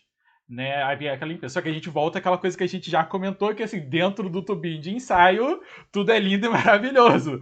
Fora do tubo de ensaio, dentro do organismo, é outra história, é outra situação, né? Mas eu achei legal porque os pesquisadores estavam falando da ivermectina, eles foram bem claros na entrevista deles. Eles falaram assim, ó, se eu puder até reproduzir, eles foram grossos na maneira de falar. Que eles foram bem claros assim, não é uma cura, a gente não descobriu cura nenhuma, a gente descobriu uma substância que já é conhecida e que ela serviu no tratamento dentro do tubo de ensaio, a gente não sabe dose para poder tratar o ser humano, a gente não sabe se vai ter algum efeito colateral a gente usando essa substância para tratar aquela pessoa, a gente não tem conhecimento de nada disso. Agora que nós vamos iniciar testes controlados, que é bem importante a gente falar que o teste tem que ser controlado, eu tenho que excluir efeito placebo, eu tenho que ter teste duplo cego, tem um monte de coisa aí no meio que é importante da gente testar. Diferentes grupos, pessoas, sexo, idade, tudo isso tem que ser levado em consideração, até para não ser tendencioso. Exatamente. Porque eu quero que dê certo. Eu estou fazendo um teste, eu quero que dê certo enquanto pesquisador. Eu quero que meu nome fique bonitinho lá. Eu que descobri a cura. Adoro. Então, isso é extremamente sério, gente. Uma outra coisa super importante que eu acho lindo na ciência, que tudo aquilo que é feito e é constatado, ele deve ser reproduzido. Sim. Então, tudo aquilo que foi visto por um laboratório, aquilo vai ser reproduzido por outro. Sim. E aí, dando certo sucessivas vezes, você pode considerar aquilo uma possibilidade. Então, deu certo uma vez, não pode existir, não é por acaso, não é um jogo de loteria, é a vida das pessoas. Então, aquilo tem que dar certo sempre, ou pelo menos muito, muito na maioria das vezes. Em hipótese alguma, aquilo pode ser prejudicial. Então, a gente entra até num comentário que aqui está com o nome de Leleiane, desculpa se eu pronunciei errado, tá? Leidiane. E o que acontece? Ela falou justamente da questão da heparina. É minha aluna. Da questão da heparina, que foi um anticoagulante que foi testado aqui em São Paulo. E é importante falar que ela falou da questão do paciente, 27, 25 foram curados, né? Dos 27 pacientes, 25 foram curados. Só que eu tive a oportunidade de ler o artigo, Leidiane. O artigo ela foi publicado somente em inglês, mas eu tive a oportunidade de ler o artigo. E para aproveitar e te responder sobre isso, o que acontece? Ela deixa bem claro de que não é uma cura, é uma possibilidade. E quando a gente diz que é uma possibilidade, é uma coisa... A palavra possibilidade dentro da ciência, ela é extremamente vaga. Então, quando eu falo possibilidade, assim, tem chance de talvez, quem sabe, um dia, numa possibilidade, de um jeitinho, funcionar. Mas eu não posso afirmar. Então, assim, é uma coisa muito aberta. Então, quando ela fez esse artigo, você começa pelo seguinte, 27 pessoas para você testar não é nada. Muito pouco. É pouquíssimo. Muito pouco, tá? 27 pessoas é pouquíssimo. Tudo bem? E assim, desses 27 pacientes, a maior parte dos pacientes eram mulheres. E vale lembrar que num teste cego, geralmente a gente divide metade, metade dos pacientes homens e mulheres, para a gente poder saber se vai ter reação diferente entre os sexos. Porque tem remédio que dá a diferença do corpo do homem para o corpo da mulher e vice-versa. Outra coisa que aconteceu também é que todos os pacientes, todos os 27 pacientes, foram notificados de que iriam tomar a heparina. E aí cai na questão do efeito placebo, que toda vez que a gente vai testar um remédio, a gente precisa descartar o efeito placebo. E aí eu vou pedir para a Kathleen, se você puder dar aí uma explicaçãozinha para a gente do que é um efeito placebo. Então, os pacientes, eles acabam criando no organismo deles meio que eu já sei que eu vou tomar aquele medicamento e já cria uma resistência em relação a tomar aquele medicamento. É como se o corpo estivesse escondendo os sintomas, é isso? Exatamente. Então, mas assim, por que a gente precisa... E também descartar que o próprio sistema imunológico... que você dá aspirina para ela e fala que tá dando remédio de dormir e ela fala que tá tudo bem, ela dorme porque você tá dando... É o efeito placebo. Tá enganando o corpo. O efeito você pode testar o efeito placebo em casa. Para você ver como que isso é importante da gente descartar, que afinal de contas, se a pessoa, por achar que está tomando remédio, o corpo pode esconder sintoma, imagina na hora de você buscar um tratamento, né, para uma doença nova, como é o caso do Covid-19, né, do Covid-19, que é uma doença que está em alta agora. É importante a gente fazer esse descarte, né, da questão do efeito placebo. Então, ela deixou bem claro que eu vou agradecer a Kathleen pela explicação, a Laís também, né? Mas deixar bem claro que ela no artigo científico dela, ela falou que é uma possibilidade de um tratamento. E que agora, inclusive numa reportagem que ela deu, ela falou que agora ela está juntando a custo, né, a questão financeira, ela está juntando material para poder fazer testes em larga escala, seguindo o teste duplo cego, que é quando você não fala para o paciente se ele está tomando placebo ou se ele está tomando remédio de verdade, que eu vou pegar um grupo de pessoas maior, vai ter a mesma quantidade de homens e mulheres, eu vou pegar idades diferentes, peso diferentes, pessoas que têm algum histórico de uma doença, pessoas sem doença nenhuma. Então eu tenho que misturar muito isso para poder tentar imitar a realidade. E é quase o que está rolando. Fala. E até para ver alguma cura que poderia ser resultado exclusivamente do sistema imunológico, das próprias da desenvolvimento. Então, para você tem que ter um ponto de comparação. Como que se dá o desenvolvimento da doença numa pessoa nessa situação X, se ela não tomar nenhum medicamento? E isso precisa ser analisado, porque às vezes você vai tratar um medicamento, você vai, esse medicamento é bom, mas na verdade, sem o uso do medicamento, não faria diferença nenhuma. Isso daí é muito interessante. É muito interessante porque tem muitos estudos rolando por aí. E aí eu estava vendo um vídeo essa semana que foi até um aluno, se eu não me engano, o Arthur, que está assistindo a gente. Ele falou assim, era um médico falando o seguinte... Ficando famoso aí, Arthur. Oi? Arthur ficando famoso. Arthur, ficou de olho. Era um médico falando o seguinte, eu pego um monte de pacientes, eu pego 5 pacientes que estão prestes a ser curados, vamos dizer assim, que no sistema imunológico deles, o sistema imunológico está prestes a curar eles daquela doença. Aí eu vou lá e aplico Botox em todos aqueles pacientes. Aí uma semana depois, o paciente aparece curado. Oba, o Botox é o novo medicamento para a doença. Aí sai na mídia falando que o Botox é o novo medicamento para a doença. Então, a gente tem que ter muito cuidado com isso. E nessa questão do efeito placebo, tem uma história que eu sempre conto para os meus alunos, porque eu vi isso num livro de farmacologia da pós, eu achei assim maravilhoso, que o que rola? Foi assim, aqui no Rio, eu não sei exato, aqui no Rio não, aqui no Brasil, acho que foi em Minas, sabe essas cidades assim, bem escondidinhas, né? E tinha um padre de uma paróquia que o pessoal adorava, o padre, sabe, assim, ele praticamente, ele batizou a cidade inteira assim, de tão escondidinha, de tão miudinho que a cidade era. E aí ele já muito, muito idoso, ele acabou morrendo e foi enterrado no cemitério da cidade. E essa cidade fica assim, praticamente no pé de o cemitério ficava no pé de um morro muito grande, né? Próximo da igreja e tudo mais. Depois de um período dele morto, teve uma chuva violenta, teve um período de chuva violenta na cidade, uma chuva muito forte na cidade. E um tempo depois, uma das moças, das senhoras que estavam sempre atrás dele, né, quando ele era vivo, tadinho, nem do descanso para ele, nem quando ele morreu, né, tava lá no cemitério, orando do lado da cova dele, né, do lado onde ele foi enterrado, aquela coisa de mármore, tudo bonitinho, e dizia ela que ela estava com uma dor de cabeça violenta e que estava vazando uma aguinha lá do mármore e que ela passou a mão naquela água, colocou na testa e a dor de cabeça dela, puf, foi embora instantaneamente. E aí foi um fuzuê na cidade. Com todo mundo querendo pegar a aguinha que estava saindo lá da tumba lá do padre.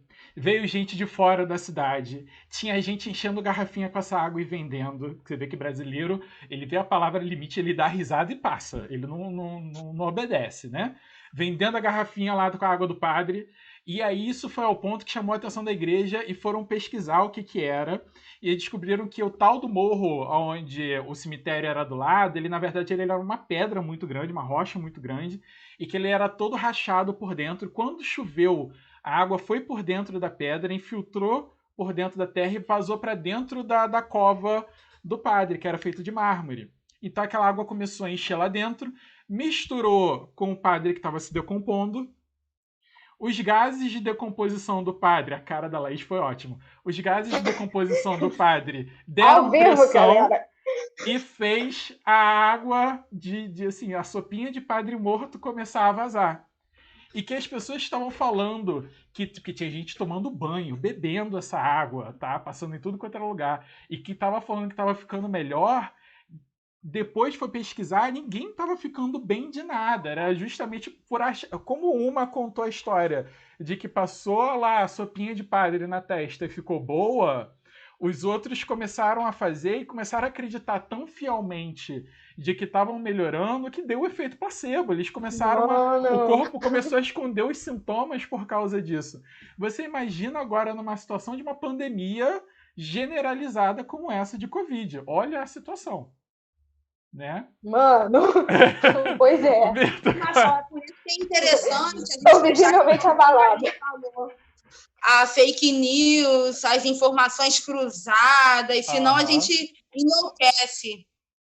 A gente enlouquece. E entra na questão de uma pergunta que uma aluna fez aqui, que é da questão da vacina e da reincidência. Na verdade, foram duas alunas, a Rejane e a outra, eu perdi aqui, desculpa, que perguntou sobre a questão da vacina.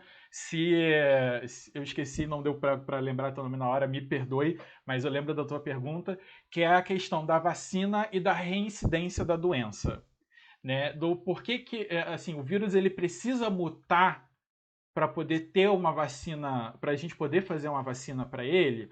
E assim, isso garante que não vai ter reincidência. A pessoa, se ela pegar novamente, vai ser mais agressivo. Então vamos quebrar assim por parte para a gente discutir sobre esse último tópico, que é a questão da vacina. E aí eu pergunto para a Kathleen, né, a questão, e já que você já até comentou um pouquinho antes disso da vacina, é necessário ter mutação no vírus, é uma coisa obrigatória, ter mutação no vírus para que a gente desenvolva uma doença para ele? Não, a gente pode, uma vacina, na verdade, a gente pode desenvolver uma vacina com o vírus que a gente pega um vírus, isola, desenvolve uma vacina para ele. Sim. Só que o que acontece? O vírus vai mutar. Depois que ele mutar, aquela vacina vai deixar de ser eficiente. Então, quando a gente fala em indústria farmacêutica, a gente está falando de muito dinheiro, muito Sim. investimento técnico, muito investimento científico. Então, tem que verificar esse vírus e tentar fazer uma vacina eficiente para, quem sabe, as variedades do corona, todas as variedades do corona. A gente tem um exemplo muito claro disso daí na dengue. Até hoje não tem vacina para dengue. Por que não tem vacina para dengue? Porque a gente tem subtipos de dengue. E aí a gente não conseguiu ainda criar uma vacina que consiga pegar abranger todos aqueles subtipos de dengue. Aí você vê que, então assim, não é necessário a gente ter a mutação para poder fazer, né, a questão justamente da vacina. A questão da mutação, me corrijam se eu estiver enganado, né? A questão da mutação é que aquele tipo novo do vírus, ele não vai ser funcional, a vacina não vai ser funcional para o tipo novo. Então a gente vai precisar investir numa vacina, tá, para o tipo novo. Mas isso não impede da gente usar, por exemplo, métodos já conhecidos de vacinas anteriores para tentar desenvolver uma vacina nova, não é isso, Laís? Exatamente, gente, exatamente. Então, é super importante entender que quando a gente fala de uma vacina, você está dando a oportunidade para aquela pessoa desenvolver anticorpos sem ficar doente. Uhum. Então, você está administrando um spoiler ali, mas um spoiler que não vai doer, para que aquela pessoa ela possa desenvolver os seus anticorpos e se, por acaso, ela entrar em contato com o vírus viável, ele não vai ser tão agressivo, porque aquela pessoa já está preparada. É importante também comentar o fato de que vacina demora tanto para ficar pronta, gente, porque assim, não existe remédio no planeta mais regulado e mais controlado do que vacina. Dependendo do tipo de vacina que você vai contar nos dedos de uma mão e vai sobrar dedo laboratório que tem autorização, que tem permissão de produzir uma determinada vacina. Vou dar um exemplo para vocês. A vacina da febre amarela, tá, são só 5 laboratórios no mundo todo que tem autorização de produzir, um deles é a Fiocruz aqui brasileira, tá, que tem autorização de produzir, tá, a vacina para isso. Então você percebe que existe, né, todo um protocolo a ser seguido. No caso de Israel, por exemplo, ele está utilizando para produzir uma vacina para o Covid-19, né, no caso por SARS-CoV-2, um método de uma vacina que já é utilizada por um outro modelo de vírus, de coronavírus, e que funciona. Então a gente está tentando aplicar a mesma ideia para essa nova versão e ver se vai funcionar. E tomara que funcione, né? Mas não é coisa igual o pessoal está achando que vai ficar pronto daqui a um mês, não é isso, gente?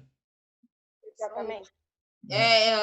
Na maioria a maioria dos estudos que a gente tem, uma vacina ela leva em média, assim, contando o curto prazo, sabe? Média 10 anos para ficar pronta. Sim. Então a gente não pode ficar também criando. É claro que a gente quer que acabe logo com tudo isso, mas a gente tem que colocar o nosso pezinho no chão. Enquanto não tem vacina, você trabalha com o que você tem, você trabalha com a higienização, trabalha com a quarentena, faz o que você pode. Não fica pensando que a cloroquina vai dar jeito, que a azitromicina vai dar jeito, heparina vai dar jeito, porque, por enquanto, esses medicamentos são medicamentos que estão sendo testados em escala muito pequena, para a gente ter certeza que esses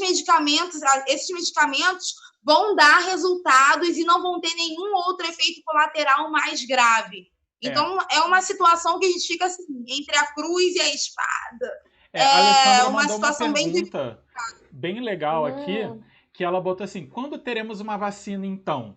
No caso da produção de uma vacina, a gente não pode nem ter certeza de quando vai ter, porque primeiro que acontece o seguinte, no caso, na hora de você produzir uma vacina, você tem que considerar a via de administração. Existem muitas vacinas que são aplicadas, né, por injeção, mas você também tem muitas vacinas que são aplicadas por via oral. Lembra da polio, que é a gotinha, né? Então vai depender também disso. Sem contar que existem determinados tipos de doenças que a gente não consegue desenvolver vacina, porque a gente sabe que ou a gente não tem tecnologia no momento, ou que esse determinado tipo de micro-organismo pede uma maneira de produção que a gente ainda não descobriu.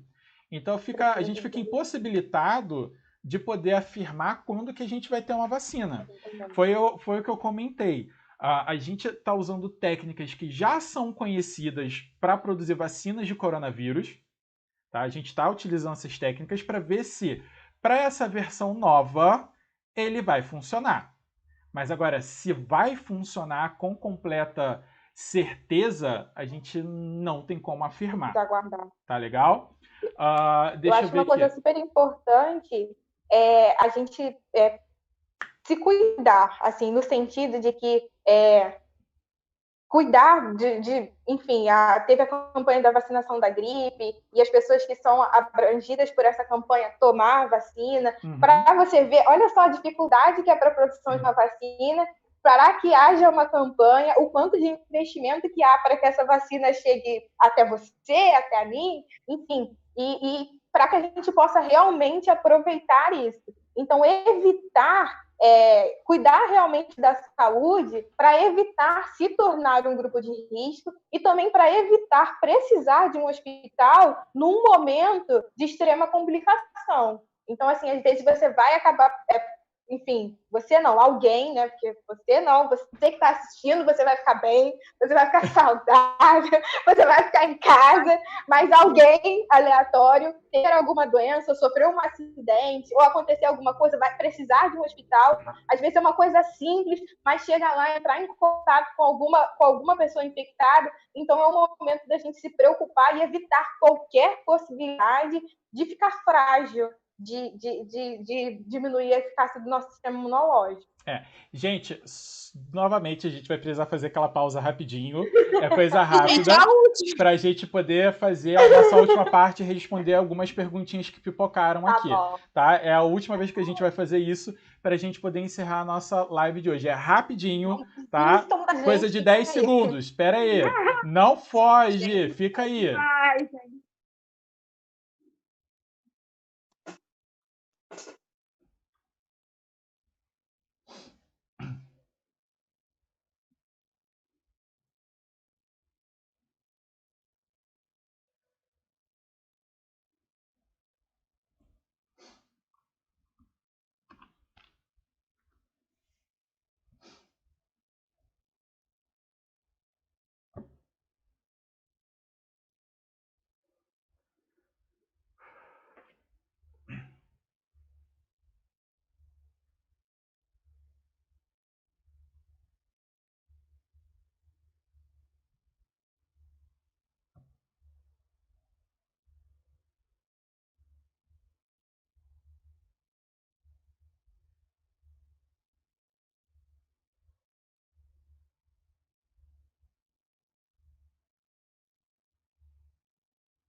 Tá pegando, Vamos hein? vamos lá. Voltamos. Vou voltar.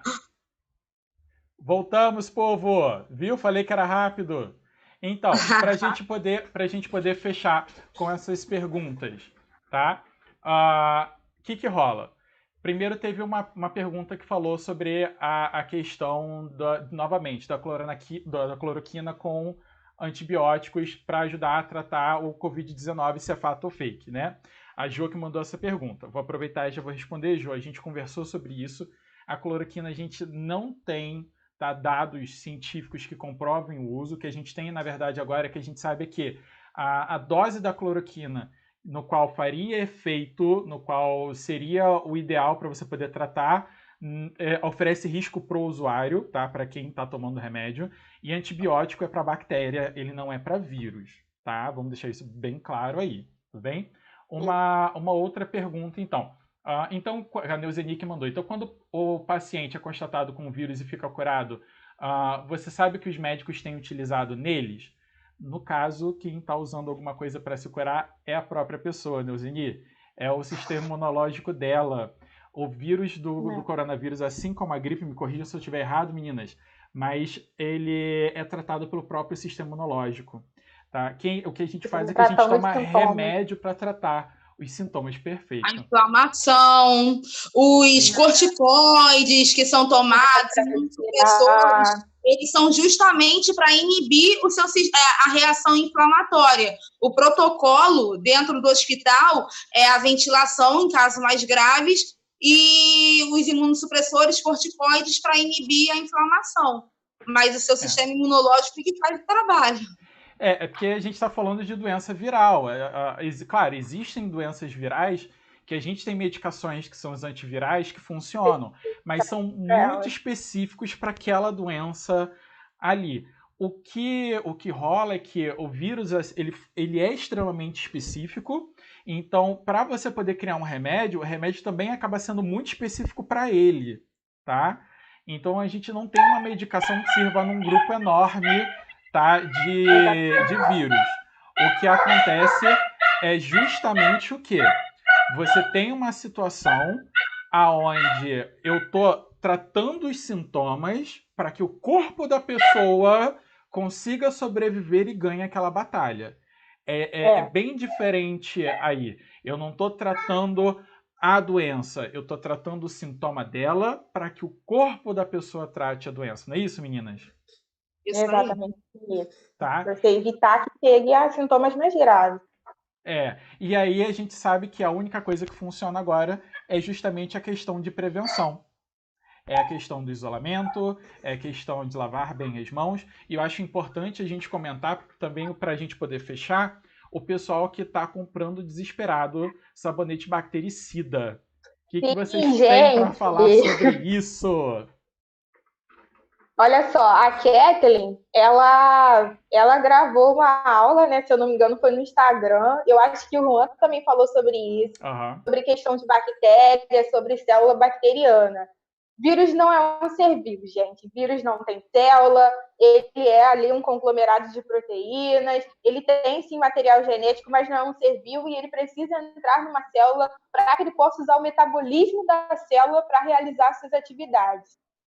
Qualquer sabonete vai servir para que você possa se higienizar e evitar o contágio, evitar, enfim, de fato, matar ele ali na sua mão. Não é bem matar, né, porque não serviu, mas você tornar ele inviável, quebrar aquela parede para que ele possa, de fato, ser degradado. Não precisa ser um sabonete antibacteriano, pode ser qualquer sabonete. Então, você não precisa comprar um sabonete mais caro, você pode chegar naquele lá normal que você já costuma usar, entendeu? Porque afinal de contas a gente está falando de duas classes diferentes de micro-organismos. Né? A gente está falando, né, do vírus e a gente está falando de bactéria.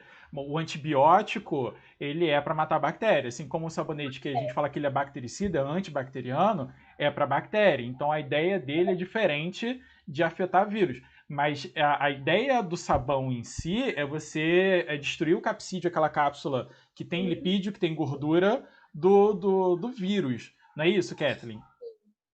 Sim, exatamente. Eu só estou concordando com vocês, porque é bem interessante a gente falar de sabonete, porque o pessoal ficou muito louco, muito vidrado em álcool em gel.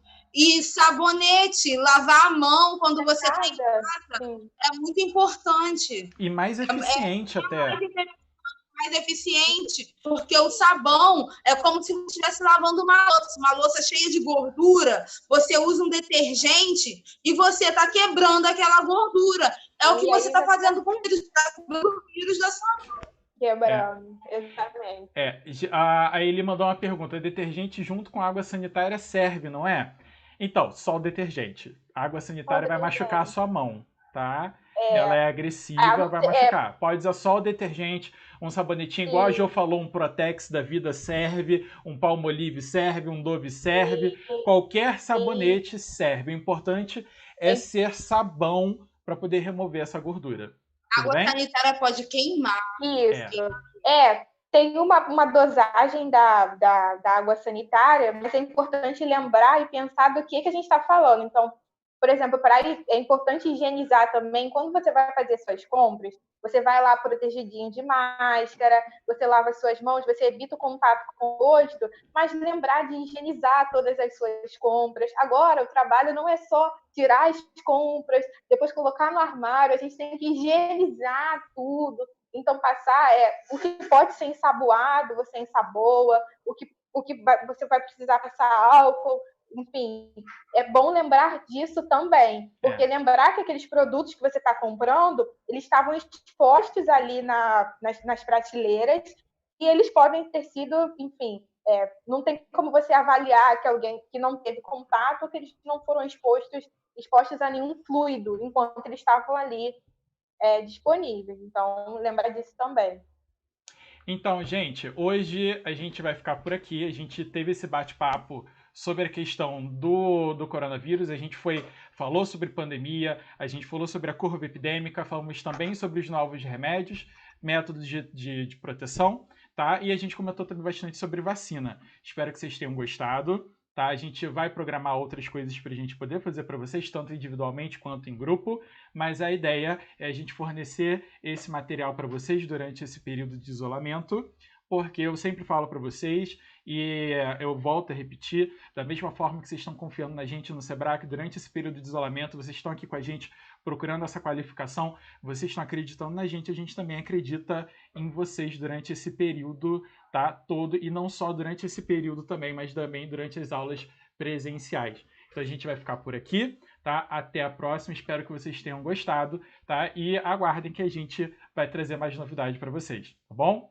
Tchau, tchau, gente. Tchau, Tchau, tchau, galera. Tchau.